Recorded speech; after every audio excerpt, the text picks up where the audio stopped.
안녕하십니까. 오늘은 많은 분들이 은근히 가슴 한켠에 품고 있는 이야기, 은퇴 후 골프에 얽힌 현실과 그 너머의 대안에 대해 깊이 있는 이야기를 나누고자 합니다.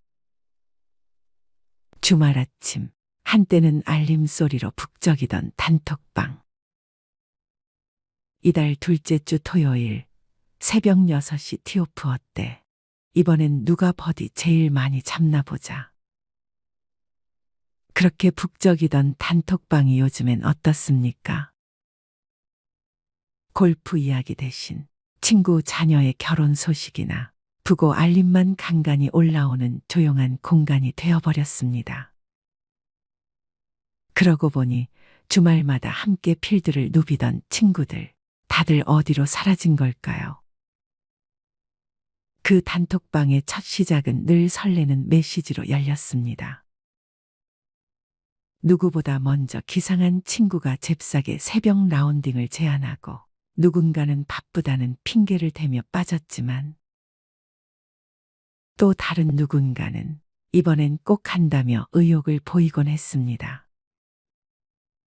티오프 2시간 전이면 서로의 골프복 사진을 올리며 오늘 느낌 온다. 오늘 내 드라이버가 불을 뿜을 거다는 농담 섞인 말이 오갔습니다. 그렇게 웃음 가득한 메시지 속에서 주말에 첫 햇살이 밝아오고 우리는 새벽 공기를 가르며 필드로 향했습니다. 그 시간들이 얼마나 소중했던지요. 해 뜨기 전 찬 공기 속에서 몸을 풀고 라운딩 후엔 클럽하우스에서 돈가스 한 그릇에 소주 반병. 그리고 삶에 대한 진지한 이야기까지. 그때 우리는 행복이란 이런 거구나 싶었죠. 하지만 지금은 어떻습니까? 조용한 단톡방엔 한 달에 한 번 경조사 안내만이 무미건조하게 떠오르고 그마저도 모두가 말없이 읽기만 할 뿐 응답도 뜸합니다. 자주 보던 친구 하나가 어느 날부터 라운딩 약속의 모습을 보이지 않더니 나중엔 아예 카톡도 읽지 않기 시작합니다. 바쁜가 보네 하며 넘겼지만 사실 그 친구는 현실 앞에 멈춰선 겁니다. 그리고 조용히 골프백을 접어 넣은 겁니다. 그건 단지 한 사람의 문제가 아닙니다. 통계청 조사에 따르면 50대 골퍼의 약 40%가 60대에 접어들며 골프를 그만둡니다. 그 수치는 70대에 들어서면 절반으로 또 줄어듭니다. 누구도 나는 아닐 거야라 생각했지만 그 물결은 조용히 그러나 분명히 우리 모두에게 다가오고 있었습니다. 한때는 새벽 기상도 마다하지 않던 우리가 이제는 눈 뜨자마자 병원 예약부터 확인합니다. 무릎이 아프고 허리가 뻐근하다는 이유도 있지만 진짜 이유는 따로 있습니다. 그것은 바로 돈입니다. 골프는 단순한 운동이 아닙니다. 마음의 여유, 시간의 여유, 그리고 무엇보다 금전적 여유가 있어야 가능한 취미입니다. 주말 라운딩 한 번에 30만 원, 그 이상이 드는 요즘 현실에서 매달 고정 수입이 줄어든 은퇴자에게는 큰 부담이 아닐 수 없습니다. 게다가 더 큰 복병은 따로 있습니다. 바로 건강보험료. 직장 다닐 땐 몰랐던 그 존재가 은퇴 후엔 본격적으로 무게를 드러냅니다. 집 한 채, 자동차 한 대, 연금 수입만으로도 매달 30만 원 가까운 보험료가 부과됩니다. 숨만 쉬고 살아도 그 금액이 빠져나가는 셈입니다. 이쯤 되면 골프는 사치가 됩니다. 필드를 나가려다 통장 잔액을 보고 멈칫하게 되고 골프백에 쌓인 먼지를 닦는 대신 인터넷 뱅킹에 접속해 다음 달 카드값을 계산합니다. 퇴직이라는 두 글자는 단지 회사 출입증을 반납하는 일이 아닙니다. 그건 매달 들어오던 월급이라는 강물이 말라붙는 순간이며 그 강이 끊긴 자리엔 고정비라는 이름의 바위가 남습니다. 그리고 그 바위 중에서도 가장 단단하고 무거운 돌덩이가 바로 건강보험료입니다. 직장에 다닐 땐 월급에서 자동으로 빠지고 회사가 절반을 내주니 체감이 없었습니다. 하지만 퇴직 후 지역 가입자가 되면 얘기가 달라집니다. 연금 수입이 얼마인지, 자동차를 보유하고 있는지, 어떤 집에 살고 있는지가 고스란히 보험료 계산에 반영됩니다. 월 200만 원의 연금과 공시지가 6억 원짜리 집에 살고 있다면 별다른 소비를 하지 않아도 매달 27에서 30만 원 가까운 건강보험료를 내야 합니다. 자동차 한 대가 더해지면 그 부담은 더 커지죠. 결국 숨만 쉬고 살아도 매달 수십만 원이 빠져나가는데 그 상황에서 골프는 가장 먼저 포기해야 할 사치가 됩니다. 이런 현실을 마주한 이가 있습니다. 59세 최영식 씨. 대기업에서 30년을 근무하며 누구보다 성실하게 살아온 그에게 주말 골프는 하나의 보상이었습니다. 필드 위에서 좋은 사람들과 걷고 바람 따라 샷을 날리는 시간은 단순한 취미가 아니라 살아있다는 감각이었습니다. 그는 퇴직 후 더 여유롭게 골프를 즐길 수 있을 거라 믿었습니다. 더 이상 주말 예약에 매달릴 필요 없이 평일 오전 황제 골프를 누리리라 설렘에 찼습니다. 하지만 현실은 그의 기대를 가차없이 꺾어버렸습니다. 스크린 골프장에서 만난 선배가 던진 말 한마디. 영식아, 퇴직하고 나니 건보료 폭탄 맞는다. 나도 연금 나오는데 매달 40만 원 넘게 내. 필드는커녕 스크린도 한 달에 한 번 갈까 말까야. 그날 밤 그는 국민연금, 건강보험공단 사이트를 들락날락하며 계산기를 두드렸습니다. 연금 수입, 아파트 공시지가, 자동차 등록 상태. 그 모든 것이 그를 조용히 골프장에서 멀어지게 만들었습니다. 결국 그는 가장 아끼던 드라이버를 천천히 닦아내며 골프백을 창고 깊숙한 곳으로 옮겼습니다. 그가 필드를 떠난 건 단지 돈 때문만은 아니었습니다. 자존심 때문이었습니다. 같이 다니던 친구들이 나 없이도 잘 지낼 거야라고 스스로를 위로했지만 마음 한편엔 씁쓸함이 남았습니다. 그 마음 누구보다 잘 알기에 이야기합니다. 그 단톡방이 조용해진 건 단지 다들 바빠서가 아니라 삶의 구조가 변했기 때문입니다. 그리고 그런 사람이 한 명이 아니었습니다. 둘, 셋, 그리고 다섯. 그렇게 단톡방의 말수가 줄어들기 시작했습니다. 라운딩 영상 대신 경조사 알림만 올라오기 시작했습니다. 그 단톡방은 우리 모두의 이야기입니다. 하지만 희망이 없는 건 아닙니다. 최영식 씨는 어느 날 아내와 함께 동네 둘레길을 걷기 시작했습니다. 처음엔 어색했지만 며칠이 지나자 익숙해졌습니다. 아내가 보온병에 담아온 따뜻한 커피를 마시며 벤치에 앉아 나누는 이야기에서 그는 또 다른 위로를 받았습니다. 여보, 나 이제 골프 안 해도 괜찮을 것 같아. 그 말에 아내는 조용히 그의 손을 잡았습니다. 필드의 환호성 대신 숲길의 새소리와 아내의 미소가 그의 주말을 채우기 시작했습니다. 골프를 그만뒀지만 행복을 그만둔 것은 아니었습니다. 그는 깨달았습니다. 골프가 주던 짜릿한 성취감과는 다른 조용하고 깊은 행복도 있다는 것을. 경쟁이 아닌 동행, 기록이 아닌 기억.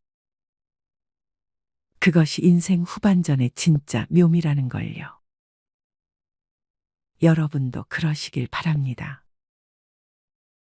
만약 지금도 골프 단톡방이 조용하다면 그 침묵의 이유를 이해해 주세요.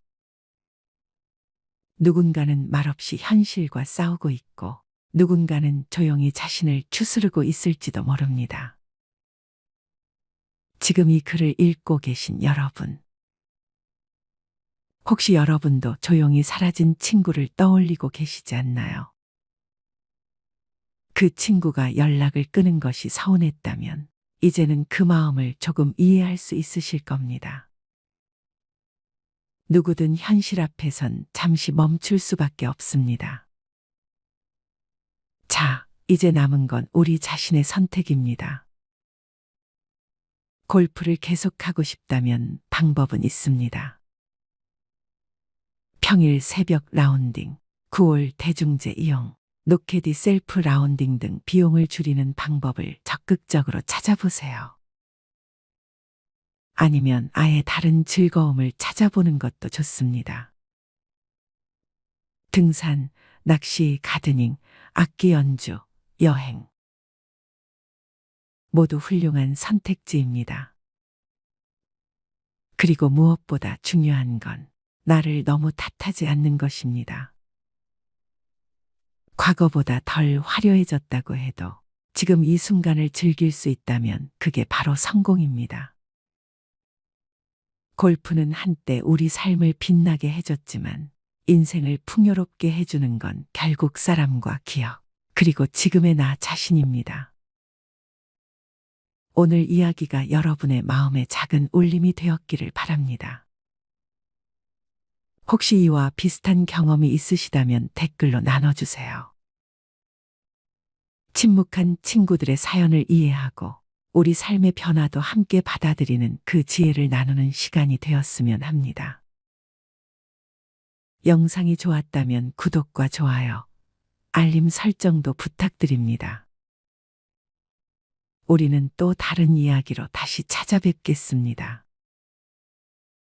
나이 들수록 돈은 줄고 소비는 줄여야 한다는 말, 머리로는 알면서도 정작 카드 명세서를 보면 한숨부터 나오는 분들이 많습니다.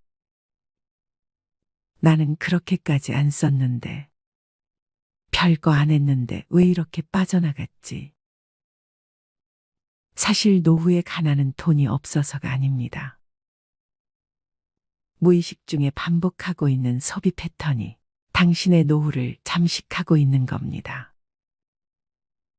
특히 오늘 이야기할 9가지 소비는 6070세대, 즉 소비를 줄여야 할 시기에 오히려 집착하고 있는 지출 항목들입니다. 당신의 삶에도 이 9가지가 들어와 있다면 지금부터라도 정리가 필요합니다. 첫 번째, 명절 선물, 체면이라는 이름의 낭비.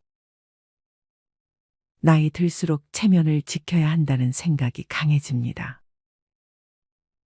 명절이 되면 아무도 시키지 않아도 비싼 한우 세트, 과일 상자, 건강식품을 고릅니다. 그래도 어른인데 이 정도는 해야지. 며느리 친정에도 뭔가 보내야지. 하지만 체면은 지갑에서 나갑니다.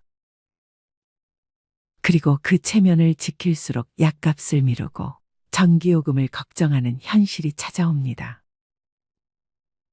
체면은 빚내서 유지할 게 아닙니다. 체면은 내 형편에 맞게 절제하는 어른에게서 납니다. 진짜 품위는 덜 써도 존중받는 사람이 될 때 생깁니다. 두 번째, 여행, 탈출인가, 회복인가.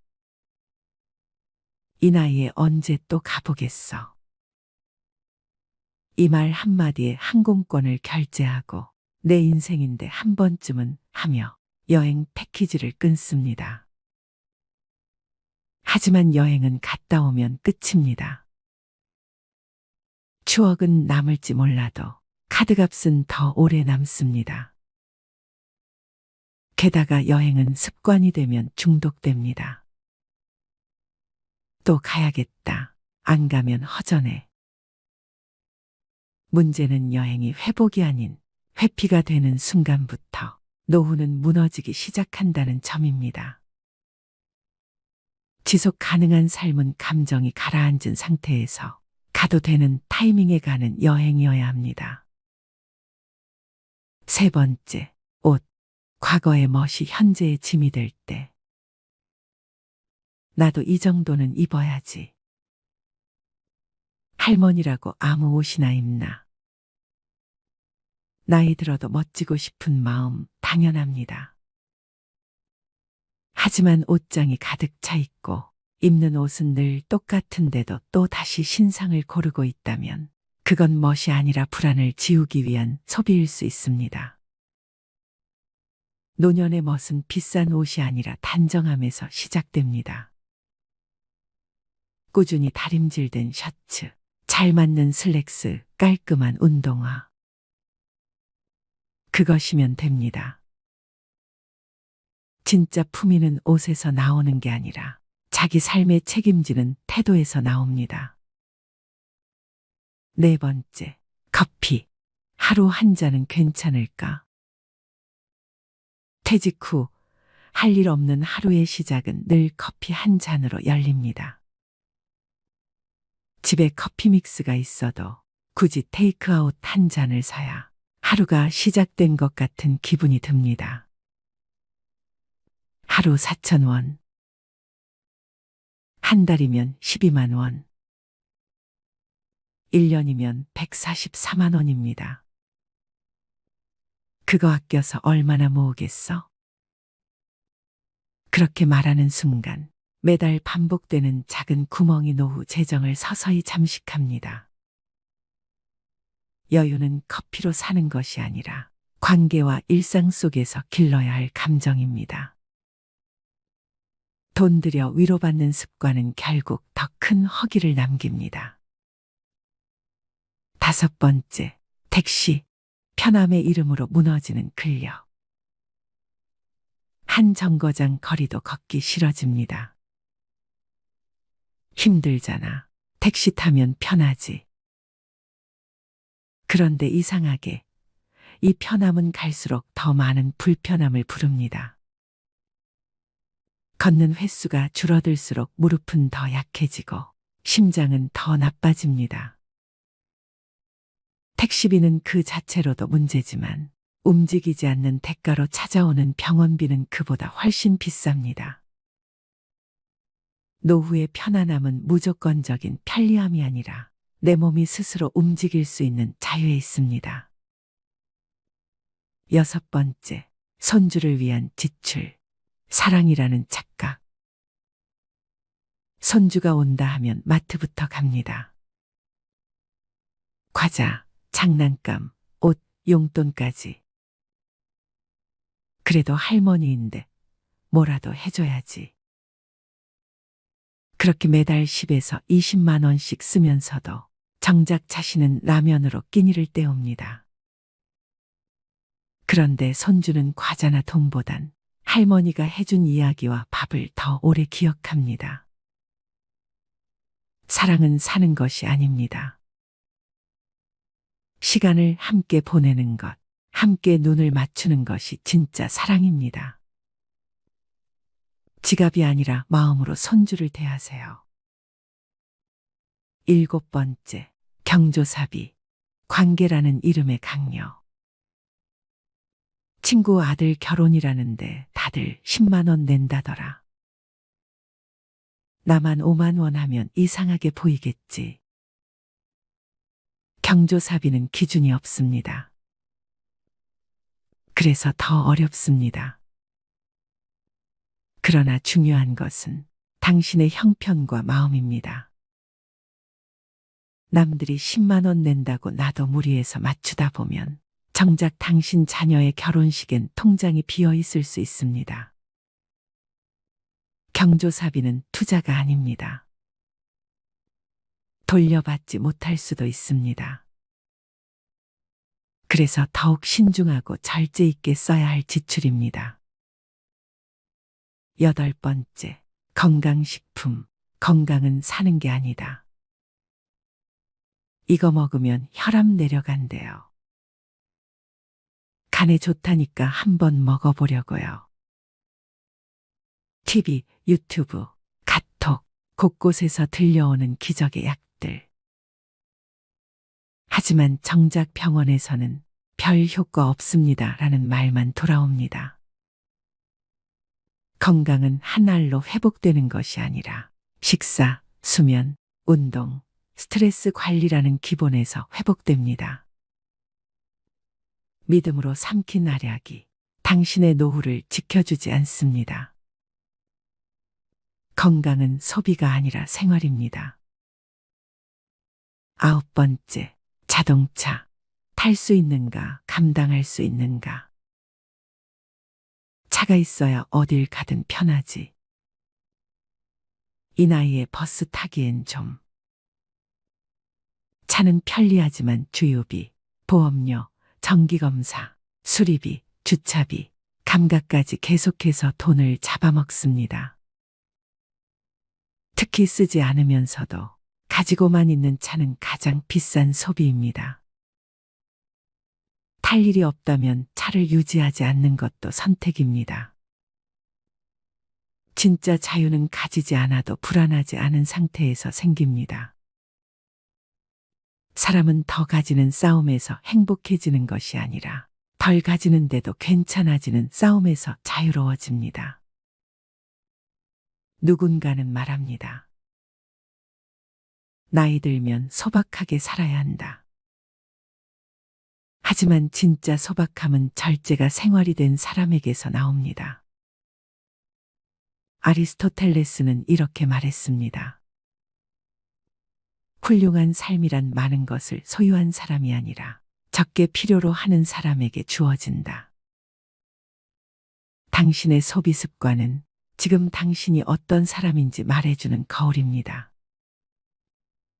그 거울을 마주하고 불필요한 것들을 하나씩 덜어낼 때 비로소 당신의 삶은 가난에서 벗어나기 시작합니다. 더 벌 수 없다면 덜 쓰는 것이 지혜입니다. 덜 쓰는 삶이 결국 더 오래, 더 평온하게 당신을 지켜줄 것입니다. 아마 여러분도 느끼실 겁니다. 내가 젊었을 때보다 요즘 세상이 훨씬 풍족해 보이는데 왜 내 통장은 점점 비어갈까? 혹시 이런 생각 해보신 적 있으신가요? 요즘 뉴스에 이런 말이 자주 나옵니다. 2030 세대는 부모 세대보다 가난해질 첫 세대다. 이건 단순히 젊은이들 얘기만은 아닙니다. 이 말 속에는 우리 6, 7대 세대가 지금도 불을 지키기 힘들어지고 있다는 경고가 들어 있습니다. 왜냐하면 전 세계적으로 지난 20, 30년 동안 경제 위기가 올 때마다 각국 정부와 중앙은행이 돈을 무지막지하게 풀어왔습니다. 그 돈이 서민 주머니로 곧장 들어오면 좋겠지만 현실은 그렇지 않죠.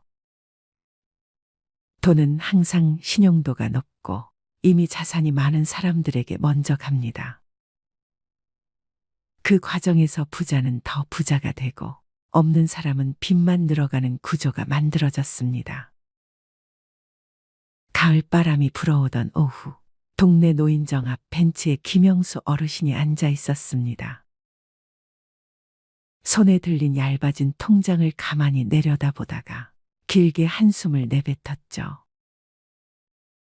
이상하네. 평생을 벌고 아껴서 모았는데 왜 지금은 통장이 이렇게 비어있지? 옆에 있던 박선자 할머니도 고개를 끄덕였습니다. 맞아요, 영수 씨. 요즘은 장 보러 나가면 10,000원어치도 장바구니 한 귀퉁이를 못 채우겠어요. 예전엔 은행에 돈 넣어두기만 해도 이자가 불어났는데 지금은 그게 안 되네요. 두 사람의 대화는 단순한 푸념 같지만 사실은 우리 세대 모두가 마주한 이야기입니다. 젊을 때는 열심히 벌어서 모으면 언젠가 여유로운 노후가 올 거라 믿었죠. 그런데 지금은 왜 그 믿음이 흔들리고 있을까요? 예전에는 참 단순했습니다. 월급에서 생활비를 빼고 나머지를 은행에 넣으면 시간이 해결해 줬습니다. 10%가 넘는 금리가 매년 돈을 불려줬고 재형저축은 30%가 넘는 이자를 약속했습니다. 그때는 얼마를 벌었느냐보다 얼마나 오래 모았느냐가 부의 크기를 결정했죠. 예를 들어 1985년에 1천만 원을 재형저축에 넣었다면 10년 후엔 원금의 몇 배가 되어 돌아왔습니다. 금리와 시간이 우리 편이던 시절이었죠. 그런데 지금은 상황이 완전히 바뀌었습니다. 금리는 2%대에 머물고 물가는 하루가 다르게 오릅니다. 예전처럼 그냥 넣어두면 불어난다는 공식이 깨진 지 오래입니다. 전 세계적으로 20, 30년 동안 경제 위기가 올 때마다 중앙은행이 돈을 풀었습니다. 하지만 그 돈은 서민보다 이미 부자인 사람들의 주머니로 먼저 들어갔습니다. 신용도 높은 사람만 더 싸게, 더 많이 빌릴 수 있었으니까요. 결국 부자는 더 부자가 되고 없는 사람은 더 빚을 지게 되는 구조가 고착됐습니다. 우리 세대가 부를 쌓은 방식 중 가장 큰 건 집이었습니다. 집값이 오르면 자연스레 자산이 불어났죠. 그런데 지금은 대한민국 자산의 75%가 부동산에 묶여 있습니다. 미국은 34%, 일본은 38%인데 비해 우리는 압도적으로 높습니다. 이 말은 집값이 떨어지면 나라 전체의 부가 줄어든다는 뜻입니다. 문제는 이렇게 자산이 한쪽에만 몰리면 새로운 산업과 일자리에 돈이 안 흘러갑니다. 결국 청년층은 창업할 기회를 잃고 우리 세대 역시 부동산 가격 변동에 휘둘리는 리스크가 커집니다. 뉴스에서 한국인 평균 자산 2억 5천만 원이라는 말을 들으면 다들 부자인데 나만 없는 건가 하는 생각이 듭니다. 하지만 중요한 건 평균이 아니라 중위값입니다. 실제로 절반의 사람들은 자산이 1억 원도 안 됩니다. 평균이라는 숫자에 속아 상대적 박탈감에 빠지는 건 위험합니다. 중위값을 알면 목표도 현실적으로 세울 수 있습니다. 예를 들어 2억 5천이 아니라 1억을 기준으로 잡으면 나도 한번 해보자는 마음이 생깁니다. 나이가 들수록 투자 원칙은 달라져야 합니다. 은퇴 직전에 퇴직금을 전부 주식 코인에 넣는 건 위험합니다. 일부는 달러, 금, 안정적인 채권 등으로 분산해야 합니다. 연 57%의 안정적인 수익률도 10년, 20년 꾸준히 유지하면 큰 자산이 됩니다. 그리고 해지 손실이 큰 상품은 피해야 합니다. 언제든 생활비를 뺄 수 있어야 하기 때문이죠.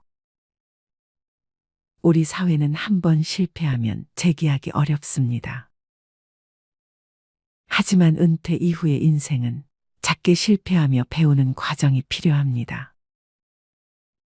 소액 투자, 부업, 취미를 통한 수익화 등 작은 시도를 꾸준히 하는 것이 큰 위기에서 살아남는 힘이 됩니다. 우리 세대가 젊었을 땐 금리가 높아 돈이 스스로 불어났습니다. 지금은 그렇지 않기에 돈보다 시간을 관리하는 능력이 중요해졌습니다. 무엇에 시간을 쓰고 어떤 공부와 준비를 하느냐가 은퇴 이후 삶의 질을 결정합니다. 김영수 어르신이 벤츠에서 이렇게 말씀하셨습니다. 결국 돈은 잃어도 다시 벌 수 있지만 시간은 절대 못 벌어. 우리가 가진 진짜 재산은 지금 이 순간이야. 그 말이 오래 남았습니다. 경제는 숫자 싸움 같지만 사실은 시간과 선택의 싸움입니다. 여러분의 남은 시간이 더 단단한 경제적 안전망을 만드는데 쓰이길 바랍니다. 아이고, 관리비가 또 밀렸네요. 어르신, 이번 달엔 꼭 좀 부탁드려요. 관리실 직원의 말에 김명자 할머니는 고개를 푹 숙였습니다. 통장을 들고 은행에 갔을 때 잔액은 7,000원. 생활비를 인출한 지도 오래됐고 최근엔 아들 집에서 반찬을 좀 나눠줘서 겨우 끼니를 이어가고 있었습니다. 그런데도 그녀는 말합니다. 아들한테는 절대 손 안 벌려요. 민폐잖아요. 그런데 안타깝게도 장고는 이미 그녀의 의지를 배신한 지 오래였습니다. 명자 할머니의 이야기는 결코 남의 일이 아닙니다. 70이 넘도록 죽어라 일만 하며 살아왔는데 통장엔 늘 10만 원도 남지 않았다는 중장년층의 고백. 어쩌다 우리 세대의 통장은 이토록 텅 비었을까요? 왜 은퇴한 6070 세대들의 통장에는 100만 원도 남아있지 않은 걸까요? 많은 분들이 이렇게 말씀하십니다. 70 넘으면 그냥 조용히 집에만 있는 거지. 뭐 그렇게 돈이 들겠어요. 하지만 현실은 전혀 그렇지 않습니다. 퇴직 후 20년은 기본이고 30년을 넘기는 경우도 적지 않습니다. 65세 이후 평균 기대 수명은 84세를 넘어가고 있고 부부 중 한 사람이 90세 이상까지 사는 경우도 아주 흔해졌습니다. 하지만 대부분의 60대, 70대들은 아직도 이렇게 생각합니다. 노후는 그냥 연금으로 대충 살면 되겠지. 아프지만 않으면 되잖아. 나이 들면 돈 안 써. 하지만 현실은 달라요. 병원비, 치과비, 집 수리비, 명절 경조사비, 손주 용돈, 보청기, 안경 교체, 한 달 식비까지. 이 모든 것이 60대 이후부터 본격적으로 돈을 갉아먹기 시작합니다. 문제는 많은 분들이 아직도 50대처럼 쓰고 있다는 거예요. 그냥 한 달에 몇십만 원은 나가게 되더라고 하는 식으로요. 그게 바로 위험의 시작입니다. 노후는 안 써도 돈이 새는 시기예요. 쓰지 않아도 세월이 가져가는 돈이 있다는 걸 모르고 지나가다 보면 어느 순간 통장 잔고가 0원이 됩니다. 또 자존심이 문제인 경우도 많습니다. 가난해도 남에게 손 안 벌리는 것, 부족해도 자식에게 부담 주지 않는 것.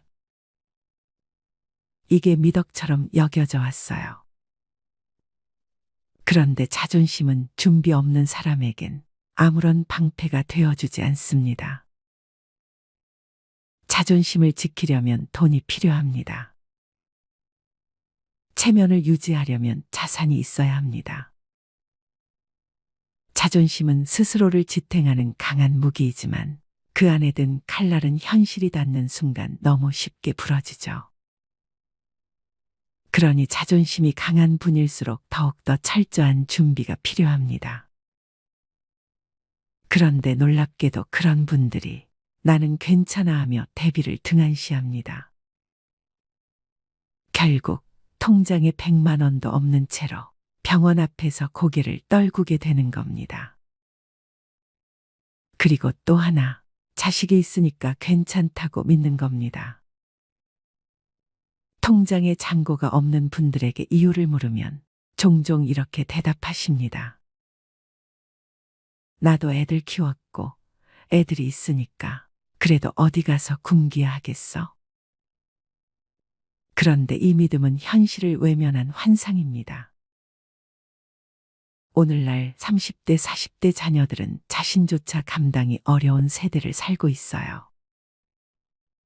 물가 상승률, 집값, 교육비, 대출이자, 치솟는 보험료. 이들은 이미 삶에 쫓기고 있으며 부모까지 부양할 여력은 턱없이 부족합니다.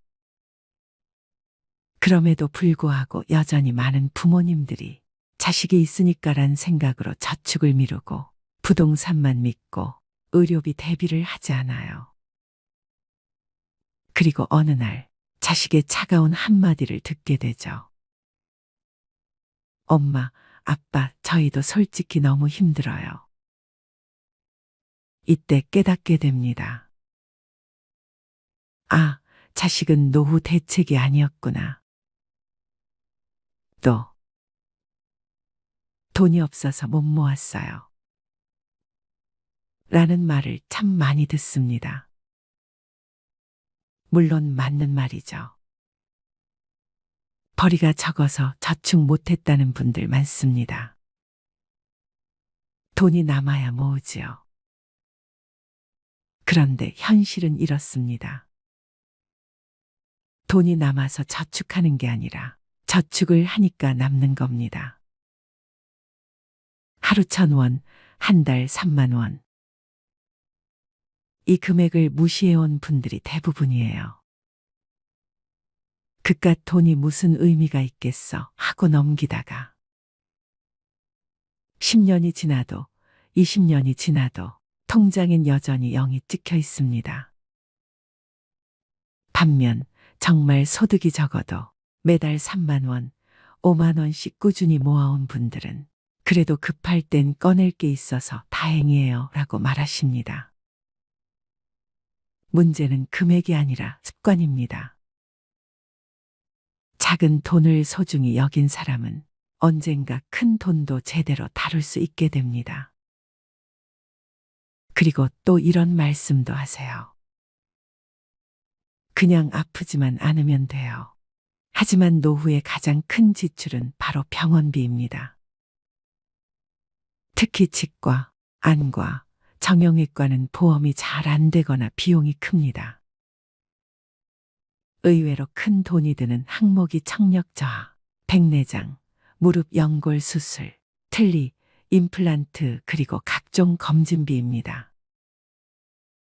문제는 이런 항목은 대부분 계획되지 않은 지출이라는 겁니다. 통장에 100만 원도 없는 분들은 이런 의료비 앞에서 항상 무력해집니다. 아이고, 그거는 나중에 아프면 그때 생각해보지. 하지만 그때는 갑자기 오고 그때 돈이 없으면 삶의 질이 수직낙하합니다. 그런가 하면 삶의 낙이 없다고들 하십니다. 여가와 취미가 없다 보니 지출이 감정적으로 이루어지는 경우가 많습니다. 책을 사는 것도 걷기 좋은 운동화를 사는 것도 아깝다고 생각하면서 술자리에는 쉽게 지출하죠. 내가 이 나이에 친구라도 만나야지. 그러다 보니 남는 게 없습니다. 자기만의 여가나 취미가 없는 사람은 감정 소비를 반복하고 결국 빈 통장만 남깁니다. 또 이런 말도 있습니다. 나중에 모으려고 했지. 그런데 기억하셔야 합니다. 돈을 모으는 데에는 나중이 없습니다. 지금 시작하지 않으면 그 나중은 오지 않습니다. 통장에 100만 원도 없는 70세 어르신들이 공통적으로 하는 후회는 딱 하나입니다. 조금이라도 일찍 시작할 걸. 많은 분들이 이렇게 말씀하세요. 나 정말 검소하게 살았어요. 사치 같은 건 절대 안 했어요. 하지만 현실은 다릅니다. 작은 사치, 반복된 소비, 습관적 지출, 이 모든 것이 누적된 결과입니다. 매일 마시는 5,000원짜리 커피, 정기 배송 구독 서비스, 다 못 쓰는 건강식품, 자식과의 식사 후 결제 습관. 이런 습관적 소비는 눈에 보이지 않기에 더 무섭습니다. 누구보다 검소하다고 믿었던 사람들이 가장 위험한 지출을 하고 있는 경우가 많습니다. 돈보다 사람을 믿는다고요. 멋진 말입니다. 그런데 실천이 불가능합니다. 사람도 관계도 존엄도 결국 돈 위에 세워져야 지속될 수 있기 때문입니다. 돈이 없으면 선택지가 줄어들고 자존감이 흔들리며 좋은 것을 알아도 실천하지 못하게 됩니다. 그리고 마지막으로 이런 체념이 가장 무섭습니다. 이 나이에 뭘 하고 희망을 아예 꺼버리는 거요. 하지만 정말 그럴까요? 지금 이 영상을 보신다면 아직 늦지 않았습니다. 1만 원부터 시작하세요. 매일 가계부를 써보세요. 하루에 커피 한 잔 안 마시고 저축하세요. 당장 1년 뒤 당신의 통장은 달라질 수 있습니다. 70세에도 인생은 다시 시작할 수 있습니다. 통장 잔고가 0원이어도 오늘부터 진짜로 변화하고자 하는 의지가 있다면 그 인생은 마이너스에서 플러스로 향할 수 있습니다. 작은 돈을 무시하지 마세요. 주관 없는 소비를 경계하세요. 자식이 아닌 나의 힘으로 설 준비를 지금 하세요. 그리고 꼭 기억하세요. 돈이 없어서 불행한 게 아닙니다. 돈이 없는데도 바꾸려 하지 않을 때, 그때 진짜 불행이 시작됩니다.